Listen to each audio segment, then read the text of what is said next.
Good morning traders. আজি হ'ল Thursday, আজি হ'ল ফ্ৰাইডে। ফ্ৰাইডে আমি ফৰেক্স মাৰ্কেটত বিটকইনত আমি ট্ৰেড কৰিম আজি। এটা ধুনীয়া এটা পজিশ্যন পাই গৈছোঁ। যোনটোৱে ব্ৰেক কৰে তাতে আমি ট্ৰেড ল'ম। ট্ৰেডাৰ্ছ এতিয়া মাৰ্কেটে ব্ৰেক দিলে। ধুনীয়াকৈ এটা ব্ৰেক দি এতিয়া আকৌ ৰিট্ৰেচ ল'ব। এতিয়া মাৰ্কেট এইখনৰ পৰা এনেকৈ ব্ৰেক দি ইয়াত ৰিট্ৰেচ লৈ ইয়ালৈ আহি বুম কৰিব মাৰ্কেটে। হৈ গাইছ, ষ্টপ লছ দিলোঁ ধুনীয়াকৈ। আৰু এতিয়া টাৰ্গেট দিম। টাৰ্গেটটো ধুনীয়াকৈ চাই লওঁ ইয়াতে। গ্ৰীণ কেণ্ডেল দিম টাৰ্গেট।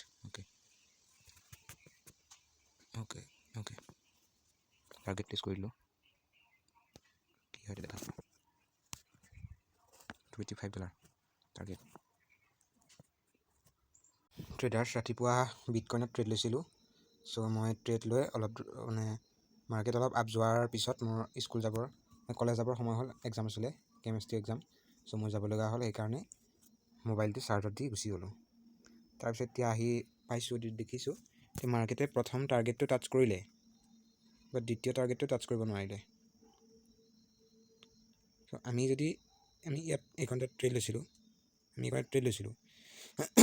আমি যদি টাৰ্গেটটো এই প্ৰথম টাৰ্গেটটো এইখনতে দিলোঁহেঁতেন, ধুনীয়াকৈ টাৰ্গেট এচিভ হ'লহেঁতেন। ইয়ালৈকে মাৰ্কেট গৈ আকৌ ৰিট্ৰেচ হৈ আহি আকৌ মাৰ্কেট ছেকেণ্ড টাৰ্গেটটো তেতিয়া হৈছে। মাৰ্কেট ৰিট্ৰেচ হৈ অহাৰ পিছত ছেকেণ্ড টাৰ্গেটটো হৈছে। ইয়াত আমি এটা কথা সদায় জানিব লাগে যে লালচ কৰাটো বহুত বেয়া কথা। লোভ। আমি যদি সৰুতে থাকিলোঁহেঁতেন, আমি যদি প্ৰথম টাৰ্গেটটোতে আমি ধুনীয়াকৈ টাৰ্গেট দিলোঁহেঁতেন, এইটোতে যদি আমি টাৰ্গেট দিলোঁহেঁতেন, ধুনীয়াকৈ টাৰ্গেট এচিভ হ'লহেঁতেন, আমাৰ প্ৰফিট হ'লহেঁতেন। বাট আমি সেইটো নকৰি টাৰ্গেট ইয়ালৈকে দি দিলোঁ। তালৈও গ'ল, এনালাইচিছটো ভুল বুলি কোৱা নাই মোৰ। মাৰ্কেট তালৈও গ'ল, বাট তালৈ যোৱাৰ আগতে ৰিট্ৰেচ কৰি আমাৰ ষ্টপ লছ হিট কৰিলে। প্ৰথম টাৰ্গেট চুই আহি ষ্টপ লছ হিট কৰি মাৰ্কেট আপ গৈ পূৰা মেইন আমাৰ টাৰ্গেট এচিভ কৰিলে। বাট আমাৰ প্ৰথমতে ইয়াত ষ্টপ লছটো খাই দিলে, লছ হৈ গ'ল। এতিয়া আকৌ মাৰ্কেট গৈ টাৰ্গেট চুইছে। এতিয়া ট্ৰেড নকৰোঁ। আজি আমাৰ লছ হ'ল। কিমান লছ হ'ল দেখুৱাই আছোঁ।